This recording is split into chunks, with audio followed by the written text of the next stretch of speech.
All right, so I have been doing the 4 Hour Bodies slow carb diet and doing the cold showers and doing Occam's protocol workouts since January 31st. Prior to that, starting on January 10th, I had started the South Beach diet. So I knew where I was starting there. When I started out this, I was 227 on January 10th.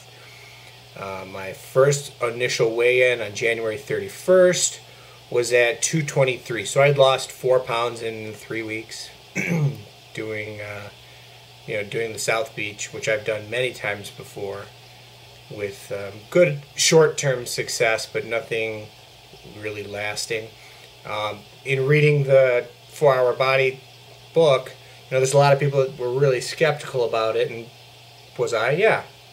But one of the things that really struck me the most about it was how when I would do the South Beach and the Atkins diets, and I'd done those before, and I got good results from them. It's not as long lasting as I would have liked.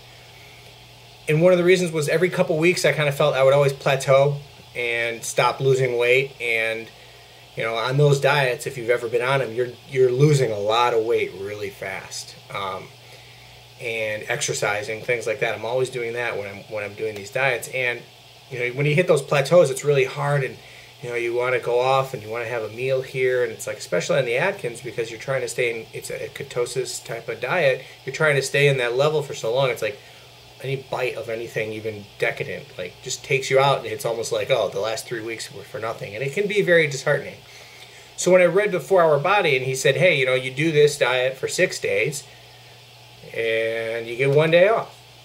And that really kind of resonated with me, not only because of my prior experience, but it just kind of made sense. Like Tim talks about the glycemic index and things like that, and I understood that, and that made a little more sense. It kind of drove it home for me. So that was why I got interested in it. If you look at the kind of foods that he recommends eating, they're really not too different from a South Beach diet. South Beach is lean cuts of meat, no fruit, all vegetables, including the legumes, which Tim leans on heavily. So the only difference is cheese, which for me had been an issue, and I love cheese. I'm a big cheese guy. So I was really skeptical initially of pulling cheese out. I've done that in the last 10 days, of taking cheese out of my diet, and I actually don't miss it. And dairy, obviously, taken out. I don't miss it too much. I thought I would. First couple meals were hard, but now it's really easy. My last couple of binge days, so to speak, my first one was like, it was Super Bowl Sunday, so it was like anything goes, and you could see the results in the blog for my weigh-in, and I did weigh less and things like that. I found as I'm going on, my next binge day was good, and I had fun. And then the third binge day that I had zero control over my diet, what I ate, and I was at a birthday party for a friend's baby, and then I went to a family dinner. So I had no control over any of it, and I ended up having pizza and then some shish kebab for dinner. So I was all right with it. But I think I'm going to be changing things just a little on my next cheat day, if you want to call it that. I'm not going to have it as a cheat day the whole day. I think it's just going to be more like a cheat meal.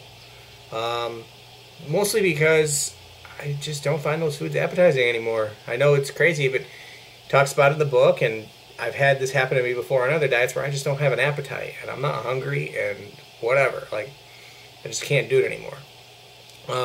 Real quick, wanted to go over some results with you all who kind of watch, and maybe some of you who don't, and it's probably just my family, who knows. So when I started out here on doing the cold shower situation and measurements and things like that, I didn't have any body fat calipers. Those should be in soon, so we can at least start those next week on week 4.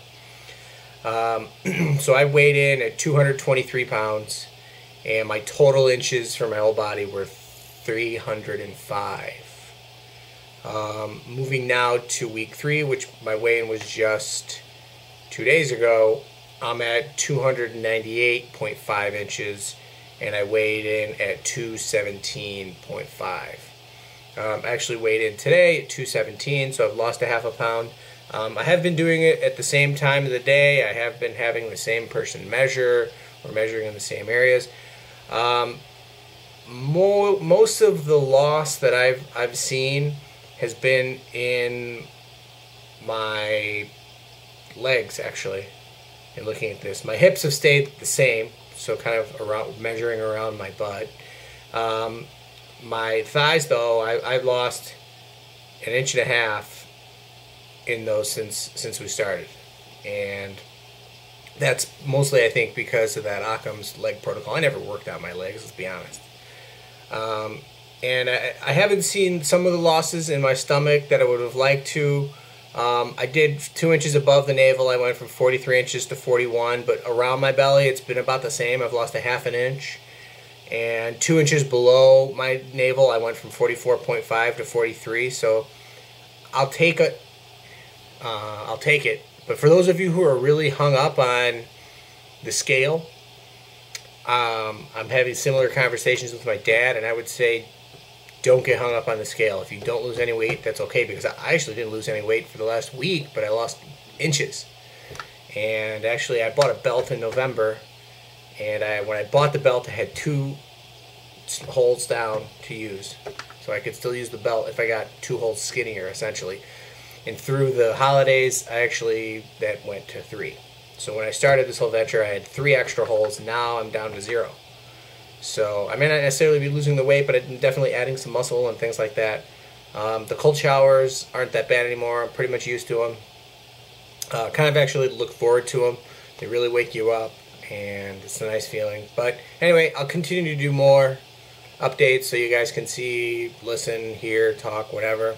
And if you have any comments or questions, ask. And then there is a quick couple things in the blog about like the PAG stack and things like that. I did some research, found some things, asked a couple doctors, asked my doctor, things like that. My doctor didn't have a problem with any of the supplements. I'm not taking the Polescanol, mostly because I'm already on a drug that does that. But I am doing the others now. So there's data up there that I went and found. You can get mine. You don't have to get the ones I got, whatever. But so far, I guess it's working. See you later.